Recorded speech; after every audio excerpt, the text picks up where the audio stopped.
If you guys enjoy what I do, be sure to hit that like button and subscribe. It really helps the channel and it's free and easy to do. Before we get started with today's video, I have an announcement to make. After years of telling other people's stories, I finally released one of my own. My novel Eternal Reign is available now in both ebook and paperback format for those of you who are like me and prefer to collect physical media.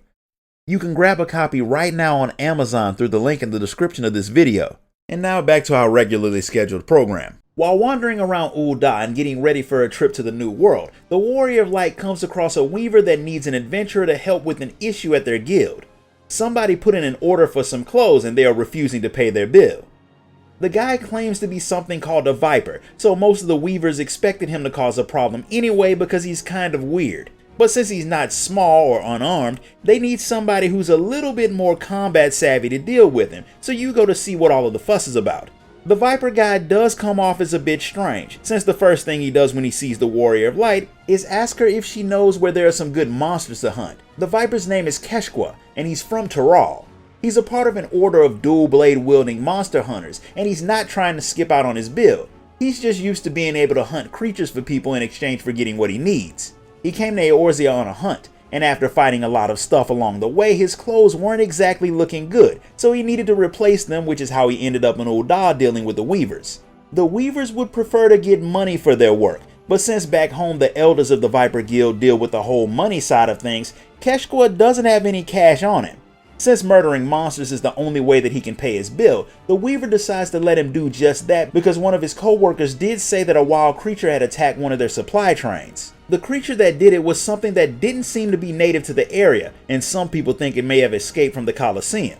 Since the weaver doesn't know Keshqua all that well and he does seem a bit weird, he asks you to go with him on his hunt to make sure he does the job. Since seeing how this guy fights could be interesting, the Warrior of Light tags along with him to Camp Drybone to deal with the creature. The weaver wasn't lying about there being a really big monster out there attacking merchants, but Keshqua wasn't lying about being really good at dealing with them either, because he cuts the massive beast down so fast that even the Warrior of Light is impressed. He's more than willing to teach her about his way of fighting, but first he wants to know if she's ever heard of something called the Taral Vidral. They're extremely rare creatures out in the New World that have very weird powers that aren't exactly common among animals, which makes them very dangerous to any other creature that get near wherever they call home. They live for an extremely long time and are known to wreak havoc all across Taral, and it's the role of the Vipers to deal with these creatures. Keshqua told you all of this because he wants you to join him on a hunt for the Taral Vidral that's made its way to Eorzea.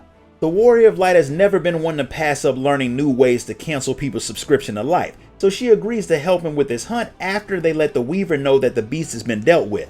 With that task done, they give Keshqua his new gear and the extra set that they made for you as a thank you for the part you played. Once you've changed clothes and grabbed your new swords from Keshqua, he wants to give you some first-hand experience with the weapon. Unfortunately, he's not all that good at talking to people and he doesn't know where to hunt in Eorzea, so the two of you head to the Adventurers Guild to see if anyone knows of a good place to carve up some animals. One adventurer has heard of some packs of foreign monsters that have been slaughtering people out in the Spineless Basin, including the adventurers who got hired to deal with them. So you and Keshqua head out there to try your hand at it. After patching up some adventurers who nearly got killed by the pack, Keshqua gives you a quick rundown of the history of their techniques before throwing you into battle alone against an entire pack of beasts. After the Warrior of Light proves that she's pretty deadly with whatever weapon she uses by beating the whole pack and its not so small leader, Keshqua gives you the rundown on the specific creature that he's after. It's called Ixomajun, and it's a mutated version of an already deadly jungle creature. Outside of its strange powers and the fact that it's grown wings, this particular creature is as smart as a human. Keshqua and his best student had hunted the thing, and since fighting it head to head seemed stupid, they set a trap for it. They thought it had worked, but the Vidral had pretended to be beaten until they got close, then it killed Keshqua's student and flew away. After that he chased the thing all across Taral, but he could never find it again. It wasn't until some people on a trade ship from Ul'dah mentioned seeing a similar creature flying over the ocean on their trip. The Vidral had left Taral to find a place where Vipers wouldn't be hunting for it, so Keshqua bought passage on a ship and made his way to Eorzea. The problem is he didn't expect Eorzea to be so big. He doesn't know the place at all, so he'll need a bit of help to track the beast down. Lucky for him, you know the place very well, so you can help track down the Vidral. Since now you know your role, the two of you head back to Ul'dah to get started. People in the city have been catching sight of the thing, and there are some who are setting up hunting parties for it, but they haven't found it yet, which means the two of you have a lot of detective work to do. That's a good thing because that gives Keshqua time to work on his people skills, because while he can fight, he's not all that good at basic human interactions. After a lot of searching around, he finally gets some information on his target. An adventurer had found some very unique red feathers while out doing some adventure stuff in the Black Shroud, where some people supposedly saw a giant flying creature with glowing eyes. A man named Gavin over at the Adder's Nest in Gridania was one of the people who saw the thing, so the two of you hop on an airship and head over there to question him. The lead turns out to be a good one, because Gavin's scouts have not only seen the Vadral, but since the thing attacks anyone who it sees, they've had some fights with it. No one has died yet, but a lot of people travel in the area, so if the beast isn't put down, it'll only be a matter of time before some unfortunate person gets eaten.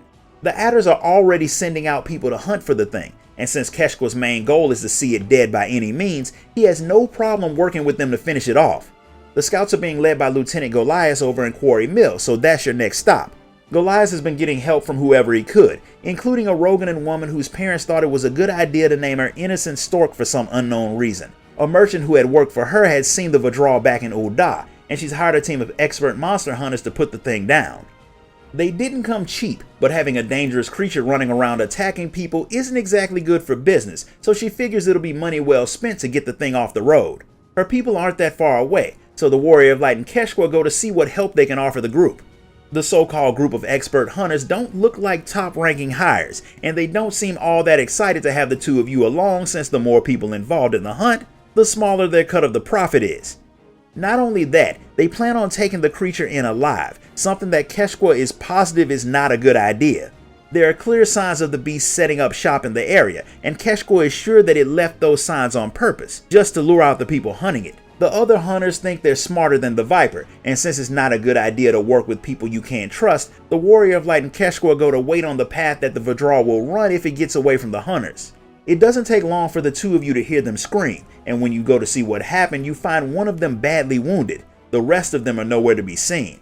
The hunter lives for long enough to tell you just how bad their plan went. They set out some bait that was covered in poison that would put the creature to sleep, but it proved to be as smart as Keshqua had said, and it had been watching them the whole time. As soon as they started setting up their trap, it attacked and murdered everyone. Goliath had heard the screams too, but he shows up after the last hunter dies. He figures that what's left of them all should at least get a proper burial, and he'll take care of that while the two of you head back to Quarry Mill, so you can let Innocent Stork know that she can keep her money because none of her hunters are coming back to collect it.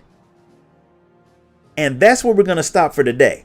If you enjoyed this video, be sure to like it, comment, share it, and subscribe. Grab a copy of my novel on your way out, and I'll see you all next time.